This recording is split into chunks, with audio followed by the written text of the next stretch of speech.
mendengarkan pembacaan dari Injil Matius pasal 5 ayat 1 sampai dengan ayat 12. Apakah suara saya sudah terdengar? Terdengar, Om. Monsinyur. Jelas, jelas. Matius 5, 1 sampai 12. Ketika Yesus melihat orang banyak itu, naiklah ia ke atas bukit, dan setelah ia duduk, datanglah murid-muridnya kepadanya.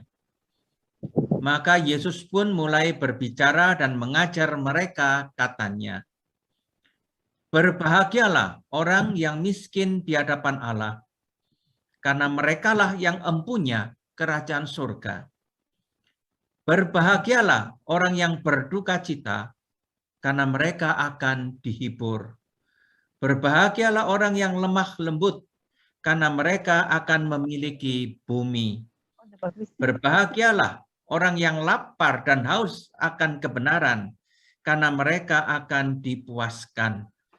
Berbahagialah orang yang murah hatinya, karena mereka akan beroleh kemurahan.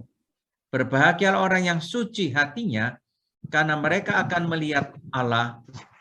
Berbahagialah orang yang membawa damai, karena mereka akan disebut anak-anak Allah. Berbahagialah orang yang dianiaya oleh sebab kebenaran, karena merekalah yang empunya kerajaan surga. Berbahagialah kamu jika karena aku kamu dicela dan dianiaya, dan kepadamu difitnahkan segala yang jahat. Bersukacita dan bergembiralah, karena upahmu besar di surga. Sebab demikian juga telah dianiaya nabi-nabi sebelum kamu." Demikianlah sabda Tuhan. Terpujilah Kristus. Terpujilah Kristus. Bapak Ibu yang terkasih dalam Kristus, tema yang diminta pada saya pada sore hari ini adalah 8 sabda bahagia yang baru kita dengarkan. Pertama, saya ingin memberikan latar belakang. Matius pasal 5 sampai dengan pasal 7 itu diberi nama khotbah di bukit. Karena memang Yesus sedang mengajar di atas bukit. Dia naik bukit, dia duduk, posisi seorang guru yang mengajar itu duduk, lalu dia menyampaikan ajaran-ajarannya yang merupakan ajaran mendasar bagi agama Kristen. Ini seperti undang-undang dasar suatu negara. Inilah konstitusi untuk kerajaan Allah di dunia. Yesus menyampaikan ajaran tersebut dari atas bukit, seperti Musa pada zaman dahulu menyampaikan firman-firman Allah, antara lain 10 firman Allah dari Gunung Sinai. Jadi Yesus mau dibandingkan dengan Musa yang dalam perjanjian lama menyampaikan hukum-hukum Allah. Sedangkan Yesus dari atas sebuah bukit menyampaikan hukum-hukum Allah yang berlaku untuk gerejanya. Ini sangat penting, ini konstitusi, ini ajaran yang paling mendasar. Nah, itulah konteks dari 8 sabda bahagia. Maka kita masuk dalam bagian yang penting dari Injil Matius. Yang kedua, sebagai pengantar umum, mengapa hanya 8? Sebab kalau dilihat pada ayat 11, ada juga kata berbahagialah. Kok tidak dihitung menjadi 9, lalu tambah 12, bersukacita dan bergembiralah, yang mirip-mirip, jadi 10 sabda bahagia. Jawabannya tidak. Kita hitung 8 karena yang kita hitung itu yang berbunyi berbahagialah orang yang. Jadi orang ketiga. Ya, berbahagialah orang yang, sedangkan pada ayat 11 sudah berubah menjadi berbahagialah kamu. Itu alasan pertama. Alasan kedua, 8 sabda bahagia ini dimulai dan ditutup dengan kalimat yang sama. Saya bacakan pembukaannya. 5 ayat 3. Berbahagialah orang yang miskin di hadapan Allah, karena merekalah yang empunya kerajaan surga. Ya, jadi dibuka dengan suatu ucapan sabda bahagia dengan alasan karena merekalah yang empunya kerajaan surga. Nah, pada akhir dari sabda bahagia yang ke-8, yaitu pada ayat 9, ayat 10, kalimat yang sama kita temukan. Karena merekalah yang empunya kerajaan surga. Nah, ini semacam ada pembukaan dan penutupan yang sama. Jadi kita sepakat mengapa 8 karena banyak alasan. Yang kedua, perlu kita ketahui bahwa 8 sabda bahagia ini bisa dibagi menjadi 2 bait. Ya, bait pertama 4 sabda bahagia, terus bait keduanya 4 sabda bahagia. Ya, menarik ya. Kalau orang yang suka baca kitab suci, bait pertama, sabda bahagia pertama, 2, 3, 4, terdiri atas 36 kata Yunani. Dalam teks aslinya itu 36 kata. Bait kedua, sabda bahagia yang ke-5 sampai ke-8, juga 36 kata. Seakan-akan mau diciptakan keseimbangan dari 2 bait ini. Sampai kata-katanya pun diukur menjadi sama. Ya, bait pertama dan bait kedua. Berikutnya, baik juga untuk diketahui, 8 sabda bahagia ini terdiri atas 2 kelompok, 2 bait yang isinya berbeda. Apa beda antara 4 sabda bahagia pertama dengan 4 sabda bahagia yang berikutnya? Yang saya berikan itu pendapat yang tidak 100% benar, tetapi boleh dikatakan 90%-an benar. Ya. Ada 3 alasan. Pertama, pendapat pertama, 4 sabda bahagia yang pertama itu berbicara mengenai perubahan nasib. Perubahan nasib manusia. Dari miskin jadi bahagia. Dari menangis menjadi dihibur. Dari berduka cita menjadi dihibur. Dari lapar menjadi kenyang. Jadi ada perubahan. Bait kedua berbicara tentang pemberian anugerah. Orang diberi anugerah Tuhan kalau melakukan sesuatu. Misalnya dikatakan orang yang suci hatinya. Anugerahnya apa? Melihat Allah. Orang yang membawa damai. Anugerahnya apa? Mereka akan dijadikan anak-anak Allah. Jadi bait pertama mengenai perubahan nasib manusia dari jelek menjadi baik. Bait kedua lebih bicara mengenai anugerah yang diterima orang kalau melakukan sesuatu yang sesuai dengan kehendak Tuhan. Itu catatan berikut. Ya. Ada lagi. Bait pertama, sabda bahagia pertama, 2, 3, 4 itu semuanya berbicara lebih mengenai kegiatan manusia. Bukan kegiatan, malah terbalik. Mengenai sifat. Ya, sesuatu yang pasif, sifat. Orang yang miskin di hadapan Allah itu artinya sifatnya miskin di hadapan Allah. Orang yang berduka cita itu juga sesuatu yang pasif, ya. Saya berduka cita, tidak berbuat apa-apa, tapi saya berduka. Sedangkan bait kedua lebih menonjolkan kegiatan manusia. Ya, orang yang membawa damai, yang dianiaya oleh kebenaran karena kebenaran dan seterusnya. Itu pendapat yang kedua. Tidak 100% cocok saya katakan tadi, tapi oke lah 90-an itu ya cocok. Ya. Yang ketiga, bait pertama lebih menyangkut hubungan manusia dengan Tuhan. Sedangkan bait kedua lebih menyoroti hubungan manusia dengan sesamanya. Jadi kalau kita bicara berbahagialah orang yang lemah,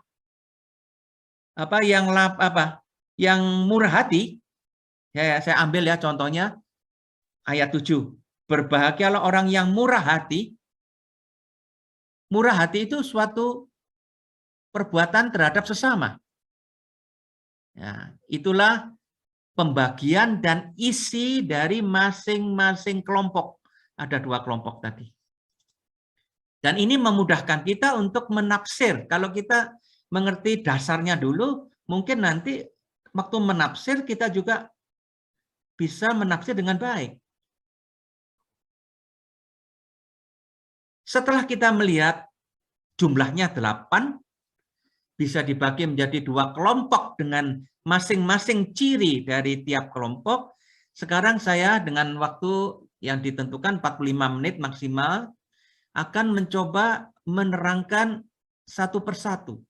Ya, satu persatu.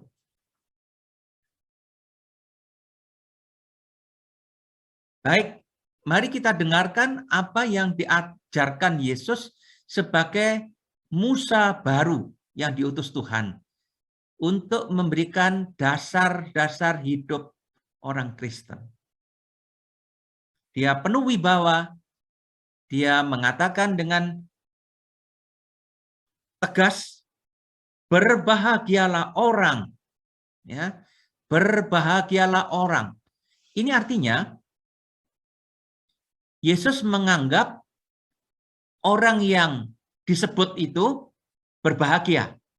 Jadi sekali lagi, berbahagialah orang yang miskin di hadapan Allah. Yesus mengatakan keadaan orang yang miskin di hadapan Allah itu sebagai sesuatu yang baik. Dengan kata lain, kalau saya mau mengubahnya gini, adalah baik keadaan orang yang punya sifat miskin di hadapan Allah. Jadi suatu pernyataan bahwa orang itu kalau mau bahagia harus begini. Saya mau memulai dengan suatu refleksi dulu, selain menafsir kata atau kalimat demi kalimat. Berbahagialah yang diucapkan Yesus itu merupakan pedoman bagi kita. Kita manusia ingin bahagia. Kita merindukan kebahagiaan, mencari kebahagiaan. Siapa yang tidak mau bahagia? Semua ingin. Tapi persoalannya adalah di mana letak kebahagiaan itu? Siapa yang menentukan? Apa kriterianya? Kalau orang tidak beriman, mencari kebahagiaan menurut ukuran sendiri. Mencari seperti anak yang hilang, mengira kebahagiaan itu kalau lari dari rumah bapaknya dan berfoya-foya di luar negeri, itulah kebahagiaan. Ternyata dia menyadari pada akhirnya bahwa kebahagiaan yang dia cari itu palsu dan berakhir dengan penderitaan. Kalau kita mau bahagia sebagai ciptaan Tuhan, kita harus bertanya pada pencipta kita. Dia yang menentukan ukuran kebahagiaan. Dia yang menentukan tujuan hidup kita. Disitulah kita akan bahagia kalau kita sesuai dengan rencana Sang Pencipta. Maka firman Yesus pada khotbah di bukit itu sangat menentukan karena kita mendengar sendiri apa yang dikehendaki Allah kalau kita mau bahagia. Nah, inilah pedoman yang diberikan Yesus. Cuman hanya diberi contoh 8 orang. Ya, 8 orang, tetapi ini merupakan sifat-sifat mendasar yang penting untuk menjadi bahagia. Mari kita sekarang masuk, kita bertanya pada Tuhan, Tuhan, saya ingin bahagia, ajarilah saya bagaimana cara saya bahagia. Bukan seperti apa yang dikatakan dunia. Kebahagiaan yang dikatakan dunia seringkali palsu, seringkali enak pada awal tetapi berakhir dengan sesuatu yang menyengsarakan. Dan jawabannya adalah 1. Berbahagialah orang yang miskin di hadapan Allah. Terjemahannya sebenarnya terlalu bebas, tetapi tidak salah. Ya, kalau dalam bahasa Inggris mungkin beda-beda ya terjemahannya. Bahasa aslinya itu sebenarnya berbahagialah orang yang miskin di dalam roh. Ya, miskin di dalam roh. Tetapi terjemahan dari bahasa Indonesia LAI tidak salah. Karena tidak menyimpang dari arti asli. Ya. Saya terangkan sekarang mengapa Yesus menyebut orang yang miskin dalam roh atau miskin di hadapan Allah itu bahagia. Keadaannya baik. Harus saya terangkan bahwa di dalam Perjanjian Lama ada kata kaum miskin, kaum tertindas. Jadi ada satu kelompok yang tertindas, kelompok kecil, kelompok orang miskin yang tertindas, dan dianggap bahagia. Mereka itu adalah orang-orang yang tidak punya harta benda, para janda yang miskin, anak-anak yatim piatu, dan masih ada contoh-contoh lain orang yang kecil tertindas. Ya. Mereka ini di dalam Perjanjian Lama dianggap kelompok yang saleh. Kenapa?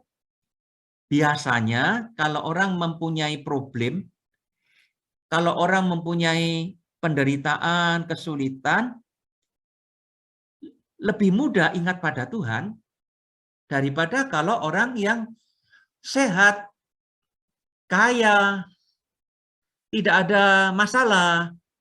Ya. Karena itu, kaum tertindas yang disebut-sebut tadi dalam Perjanjian Lama, lama-lama identik dengan orang saleh. Karena mereka berseru kepada Tuhan di dalam penderitaannya. Karena mereka tidak punya apa-apa untuk disombongkan. Tidak ada apa-apa yang bisa diandalkan. Mereka hanya bisa mengandalkan Tuhan. Orang kecil, yatim piatu, janda yang tertindas, berseru kepada Tuhan karena merasa tidak berdaya.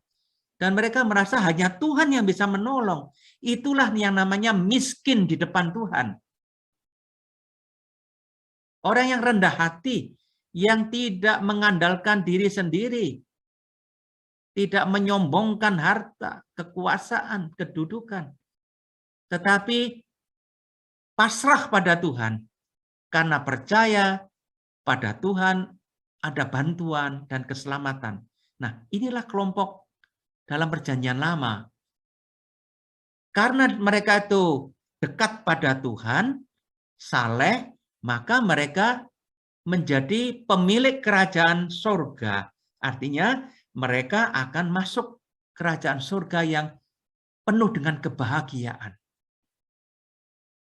Sebaliknya orang sombong di dalam Perjanjian Lama itu sangat dikecam. Ya, orang sombong itu menganggap diri bisa bekerja sendiri tanpa Tuhan, meremehkan Tuhan, melupakan Tuhan. Ya, kalau saya memberi renungan pada umat lebih gampang karena di kalangan umat ada yang miskin gitu ya. Saya akan mengatakan, Bapak Ibu yang miskin, maaf, yang bukan miskin saya katakan, tapi yang ekonominya lemah, kalau anaknya sakit, nggak akan telepon mau ke Singapura cari dokter mana ini ya. Kebetulan saya pakai, maaf ya, orang Singapura jangan tersinggung, ini bukan jelek, tapi hanya mau mengatakan fakta bahwa rumah sakit Singapura itu katanya penuh dengan orang Indonesia bagi yang punya uang. Sakit orang miskin bukan telepon dokter mana yang terbaik. Nggak bisa, wong makan aja belum tentu bisa. Ya paling lalu pasrah. Berdoa semoga Tuhan menyembuhkan anaknya. Tapi kalau orang kaya, flu biasa saja sudah langsung telepon, naik pesawat ke Singapura. Ya, mungkin tidak terlalu berbahaya penyakitnya, tapi bagi dia harus ke Singapura karena harus terjamin semuanya lebih bagus, ya karena mereka punya uang. Dan orang kaya yang seperti ini, saya kira tidak semua atau bahkan sedikit yang kalau sakit langsung berdoa novena minta sembuh. Enggak, karena punya duit ya itu tadi, langsung cari dokter yang terbaik. Sedangkan orang miskin pelan-pelan menjadi saleh karena di dalam kesulitannya mereka bisa apa? Ya bisanya berdoa. Karena itu orang yang miskin di hadapan Allah, miskin dalam rohnya, rendah hati artinya, disebut bahagia oleh Yesus.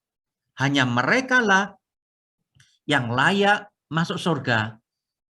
Sebab di surga tidak ada orang sombong. Tidak ada. Tuhan tidak bisa menerima orang sombong di surga. Di surga ada banyak orang miskin, ada banyak dokter, ada banyak orang kaya, ada banyak orang yang bermartabat luhur, bangsawan, raja, tapi juga rakyat jelata. Tapi semua yang di surga pasti punya jiwa yang rendah hati, yang mengharapkan bantuan Tuhan dan tidak mengandalkan pada diri sendiri. Berbahagialah orang yang miskin dalam roh, karena mereka akan menikmati surga yang membahagiakan. Nah, itu satu sabda bahagia ya sudah. Dan tadi saya katakan ini termasuk bait pertama kan? Bait pertama itu lebih menekankan sifat. Ya, sifat rendah hati, bukan suatu kegiatan. Lebih menekankan hubungan dengan Tuhan. Cocok ini. Kita teruskan dengan sabda bahagia yang kedua. Tidak semua akan mendetail seperti yang pertama ya. Karena ada pengulangan juga dalam sabda bahagia yang lain. Nanti dalam acara tanya jawab yang tadi katakan setengah jam bisa ditanyakan kalau ada yang kurang jelas. Tapi kalau mau bertanya sesuatu yang di luar 8 sabda bahagia juga boleh, silakan. Kita masuk ke sabda bahagia yang kedua. Berbahagialah orang yang berduka cita, karena mereka akan dihibur. Berduka cita itu salah satu ciri orang miskin tertindas. Jadi sabda bahagia yang pertama dilanjutkan dengan sabda bahagia yang kedua. Berduka cita karena ditindas orang, karena mengalami penderitaan dan tidak punya apa-apa untuk menolong diri sendiri. Orang seperti ini sama dengan yang kelompok pertama tadi. Tentu lebih mudah untuk ingat Tuhan dan mohon penghiburan dari Tuhan sendiri. Karena itu apa yang dikatakan oleh Yesus, mereka akan dihibur. Kalau ada kata dihibur, itu kan bentuk pasif. Siapa yang menghibur? Pelakunya siapa? Kalau dalam kitab suci ada kalimat pasif tanpa ada pelakunya, seringkali pelakunya adalah Allah. Bapa kami yang ada di surga, dimuliakanlah namamu. Nah, siapa yang memuliakan nama Allah? Dalam Alkitab yang dimaksud adalah pelakunya itu Tuhan sendiri. Jadi yang menghibur orang berduka cita, yang saleh adalah Tuhan sendiri. Ini juga perubahan nasib ya, dari sedih menjadi terhibur.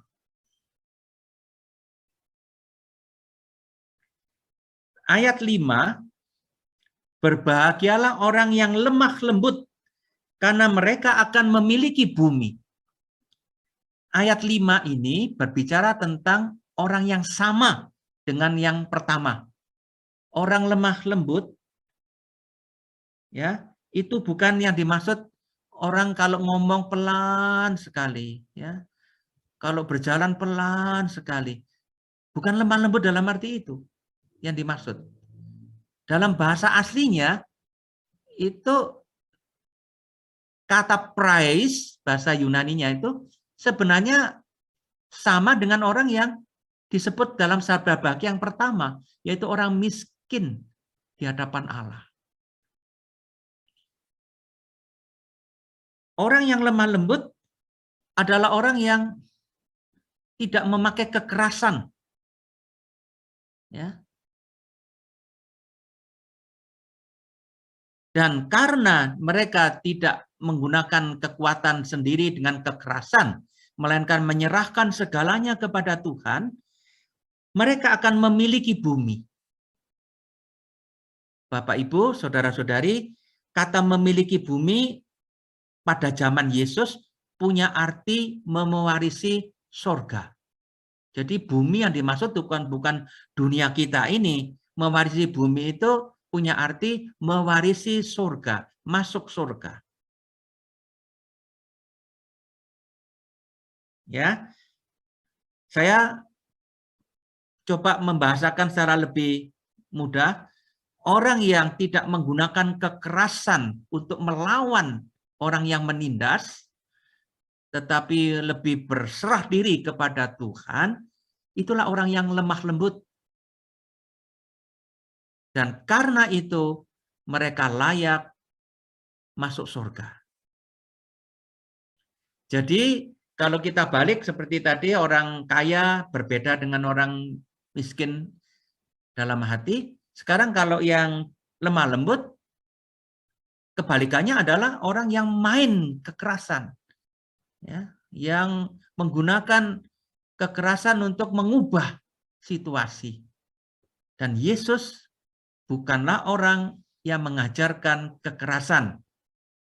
Yang mau berbahagia harus bisa lemah lembut tanpa menggunakan kekerasan. Berbahagialah orang yang lapar dan haus akan kebenaran, karena mereka akan dipuaskan. Apa ini? Lapar dan haus itu gampang ya. Lapar dan haus itu artinya sangat merindukan. Oh, saya lapar akan kasih sayang. Artinya saya membutuhkan dan merindukan kasih sayang. Tapi sekarang kalau lapar dan hausnya itu lapar akan kebenaran. Wah, ini menjadi sulit. Apa itu yang dimaksudkan? Lapar atau sangat merindukan kebenaran. Saya punya pendapat, kata kebenaran di sini dalam arti keselamatan yang dikerjakan Tuhan. Saya ulangi, kata kebenaran berarti keselamatan yang dikerjakan Tuhan. Itu dalam perjanjian lama, kata kebenaran sering punya arti begitu. Tapi untuk menerangkan sekarang mungkin bukan waktunya. Untuk sementara percaya saja, kata kebenaran kalau mau diganti dengan keselamatan dari Tuhan, itu tidak salah dari segi tafsir Alkitab. Orang yang sangat rindu diselamatkan Tuhan, ya, itulah yang namanya orang yang lapar dan haus akan kebenaran. Kebenarannya Tuhan ini. keselamatan dari Tuhan, mereka itu tidak pernah akan kecewa. Mereka akan menerima yang mereka rindukan, mereka akan dipuaskan. Siapa yang berlari pada Tuhan untuk mohon keselamatan, tidak akan dikecewakan. Mereka itulah orang yang layak disebut berbahagia. Ya, itu mengenai lapar dan haus akan kebenaran. Jadi kita sudah melihat 4 sabda bahagia. Ya, masih ada 4 sabda bahagia berikut yang lebih menyangkut hubungan kita dengan sesama dan menyangkut kegiatan kita. Kita mulai dengan bait kedua, sabda bahagia yang kelima. Berbahagialah orang yang murah hatinya, karena mereka akan beroleh kemurahan. Bapak, Ibu, saudara-saudari, kalau kita baca dalam terjemahan Indonesia, dikatakan orang yang murah hati, ya. Tetapi sebenarnya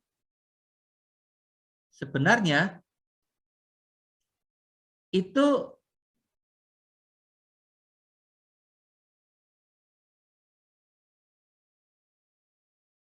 saya bacakan sebentar dalam teks lain ya, sebentar. Tolong ditunggu sebentar. Ayat 7. Ya, ayat 7. Kalau dalam bahasa Inggris itu hampir semua yang saya cek ya, semua menerjemahkannya dengan merciful, ya, merciful. Jadi murah hati itu jangan diartikan sosial, suka ngasih uang ke orang miskin, memberi makanan untuk orang miskin, itu juga murah hati. Tetapi lebih dalam dari itu, murah hati itu disebut merciful, orang yang bisa berbelas kasihan. Ya. Artinya yang mau mengampuni juga orang lain. Jadi kata murah hati harus diartikan lebih jauh daripada sekedar sifat sosial. Kalau orang punya sifat mengasihani sesama dan mau mengampuni sesama, yang merciful kepada sesama, itulah yang disebut bahagia oleh Yesus. Kenapa?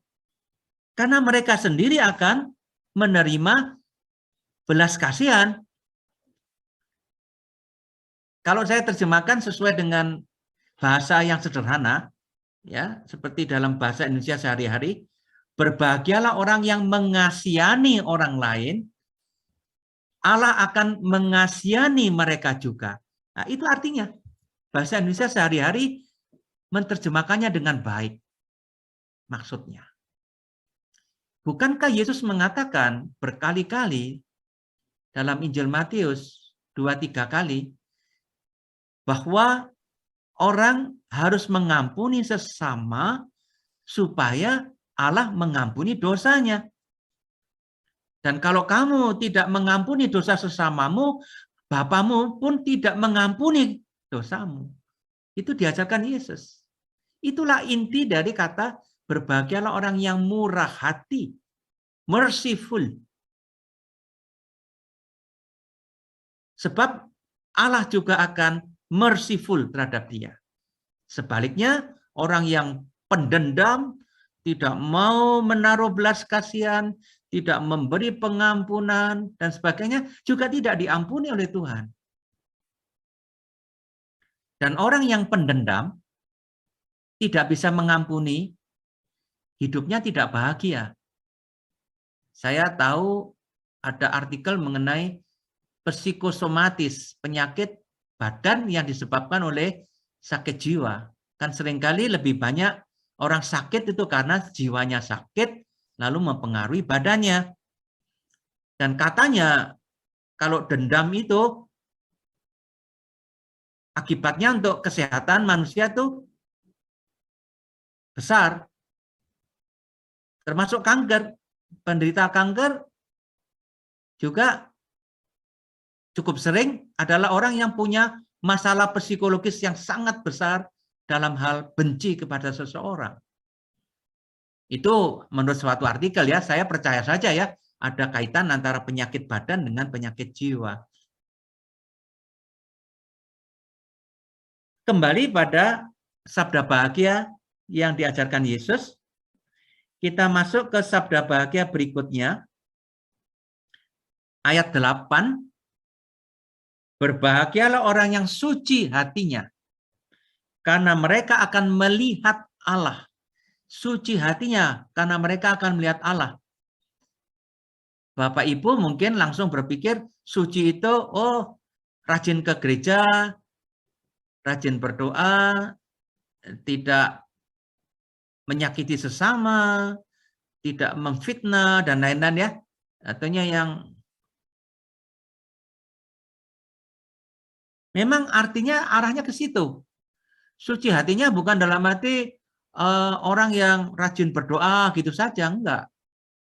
Orang yang tidak punya kesalahan besar kepada Tuhan, tidak. Dalam hal ini, suci hatinya lebih berkaitan dengan hubungan dengan sesama. Bait kedua menyangkut hubungan dengan sesama.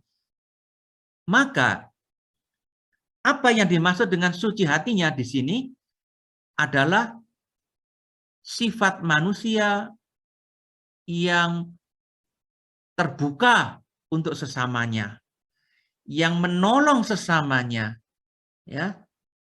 Itu yang tampak dalam Mazmur ya. Kalau ada, kita ingat macam-macam orang yang suci hatinya itu kalau apa? Tidak memfitnah dengan lidahnya, yang mau menolong sesamanya. Jadi kata suci ini di sini lebih berarti bagaimana dia memperlakukan orang lain. Kesucian yang berhubungan dengan sifat dan sikapnya terhadap orang lain. Ya. Oke, ini mungkin agak rumit, tapi nggak apa-apa. Harus saya terangkan ya. Jadi sucinya itu harus dikaitkan dengan sifat-sifat sosialnya. Orang yang demikian akan melihat Allah. Melihat Allah itu artinya mengalami Allah, merasakan Allah. Dan disitulah letak kebahagiaan manusia kalau bertemu Tuhan dan merasa disapa Tuhan, merasa berhubungan dengan Tuhan. Itulah kebahagiaan yang sejati. Tapi untuk itu orang harus tidak memfitnah dengan lidahnya, melainkan menolong sesama, ya, membantu sesama dalam banyak hal. Itulah sifat yang dituntut oleh orang yang ingin melihat Allah. Sabda bahagia berikutnya. Tinggal sedikit waktunya, cukup. Berbahagialah orang yang membawa damai. Ya, karena mereka akan disebut anak-anak Allah. Terjemahan dari bahasa Indonesianya kurang pas. Saya nge-down sekarang. Gitu. Kurang pas karena sebenarnya kalau kita mau bahasa Inggrisnya lebih bagus. Peacemakers. Peacemaker. Bukan berbagai orang yang tadi itu membawa damai, tetapi membuat damai. Ya, lebih keras artinya, lebih jelas. Peacemaker.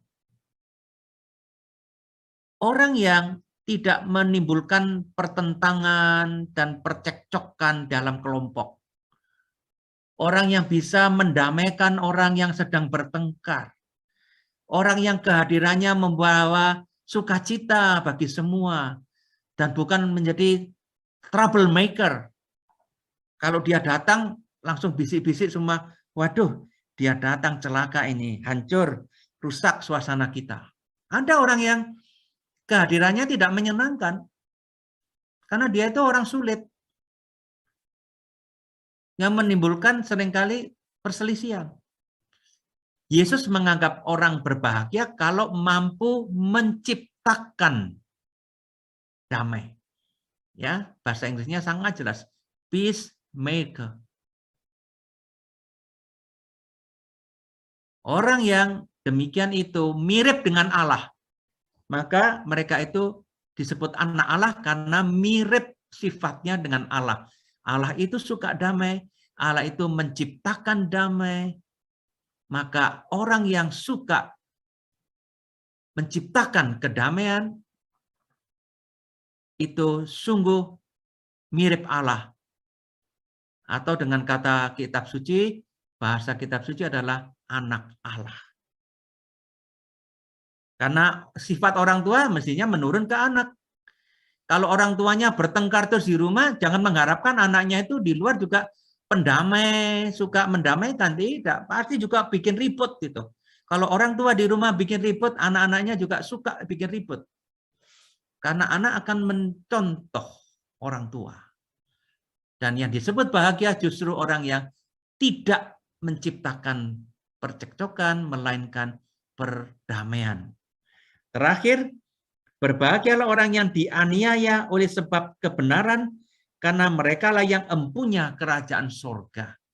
Jadi orang Kristen sadar menjadi murid Yesus harus memanggul salib. Ada penderitaan yang harus ditanggung. Karena itu, kalau orang mau menjadi pengikut Kristus, harus berani mengikuti Yesus, memanggul salibnya. Dan mereka itulah yang disebut bahagia. Karena boleh menjadi seperti Kristus. Bapak Ibu, inilah 8 sabda bahagia. Sedangkan ayat 11 dan 12 itu hanya keterangan lebih lanjut dari ayat 10. Yang kita hitung hanya 8.